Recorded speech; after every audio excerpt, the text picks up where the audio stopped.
নমস্কার। আজকে আমি আপনাদেরকে পার্শে মাছ রান্না করে দেখাবো। চলুন রান্নাটা শুরু করা যাক। প্রথমে আমি এখানে মাছ নিয়েছি। এখানে দেখুন আমি পার্শে মাছ নিয়েছি। আমি 6টা মাছ নিয়েছি এখানে। তা আমি মাছে এবার হলুদ দিয়ে দিলাম আর লবণ দিয়ে মাছটাকে আমি ভালো করে মেখে নেব। এই মাছটা রান্নাটা একদম নতুনত্ব, আপনারা আগে কোথাও দেখেননি এই রেসিপিটা। আমি ক্যাপসিকাম দিয়ে পার্শে মাছটা করব, দেখবেন খুব ভালো লাগে, করে দেখবেন একবার। ব্যাস, মাখানো হয়ে গেছে। এবার আমি এটাকে ভাজবো।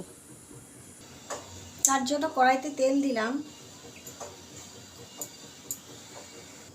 তেলটা গরম হয়ে গেছে, এখন আমি মাছটা ছেড়ে দেবো।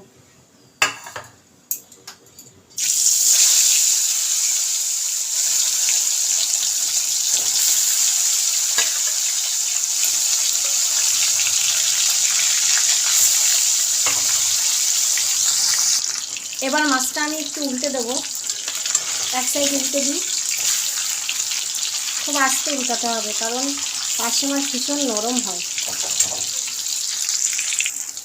এভাবে আমি মাছগুলোকে লাল করে ভেজে তুলে নেব।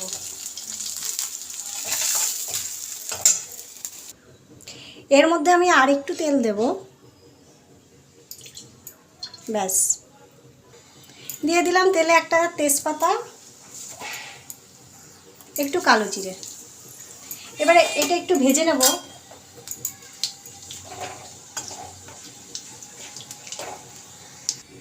এখন আমি কাঁচা লঙ্কা আর আদা বেটে রেখেছিলাম, এটা দিয়ে দিলাম।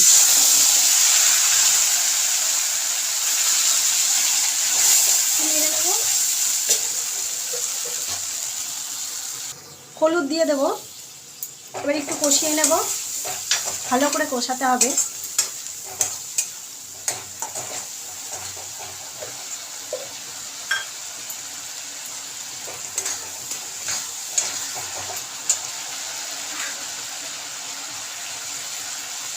একটা টমেটো কুচিয়ে রেখেছিলাম, দিয়ে দিলাম। এটাকেও একটু কষিয়ে নিই।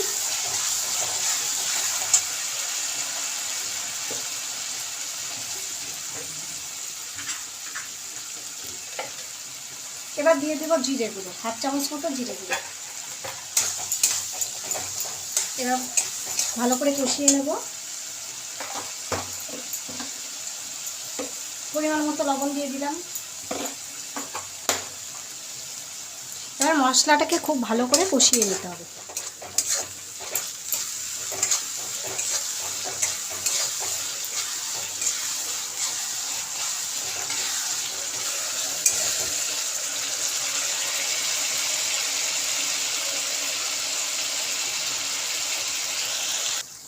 মশলাটাকে খুব ভালো করে কষে নিতে হবে।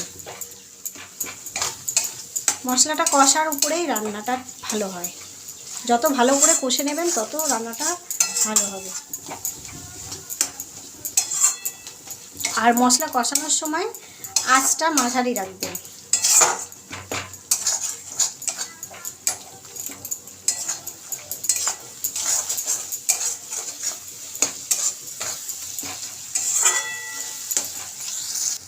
মশলাটা আমার ভালো করে কষানো হয়ে গেছে, দেখুন ভালো করে তেল ছেড়ে দিয়েছে একদম।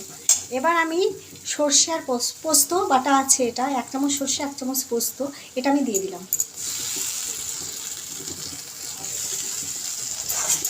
এটা দিয়ে খুব বেশি কষবো না, কারণ সর্ষে আছে তো, নাহলে তেতো হয়ে যাবে, ওই জন্য বেশি কষবো না।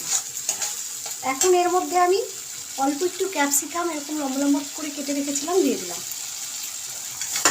ক্যাপসিকাম দিয়ে করে খাবেন, দেখবেন খুব ভালো লাগে খেতে।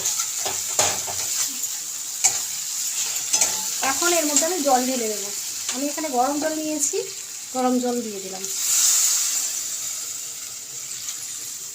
ব্যাস, এইটুকুনিই দেবো আমি। এটা মাখা মাখা হবে, আপনারা যদি ঝোল খান তাহলে সেই মতো জল দেবেন।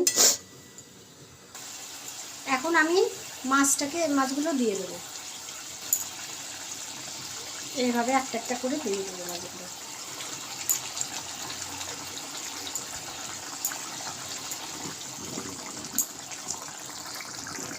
কিছুক্ষণ একটু ফুটিয়ে নেব মাছগুলোকে।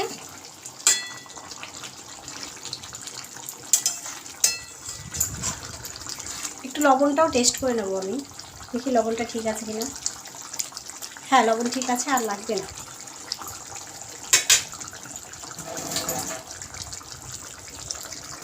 আমার রান্নাটা মোটামুটি হয়ে গেছে। এবার ওপর দিয়ে আমি একটু কাঁচা সর্ষের তেল দিয়ে দেবো, অল্প একটু ছড়িয়ে দিয়ে দেবো। কাঁচা তেলের গন্ধটা ভীষণ ভালো লাগে মাছের ঝাল জাতীয় যে কোনো মাছের ঝালে দিয়ে দেখবেন, খুব ভালো লাগে। ব্যাস, হয়ে গেছে আমার ক্যাপসি পার্শে। এভাবে করে দেখবেন, ভীষণ ভালো লাগে। এবার আমি এটা গ্যাসটা অফ করে ঢাকা দিয়ে দেবো। ঢাকা দিয়ে 5 মিনিট পর এটা নামাবো।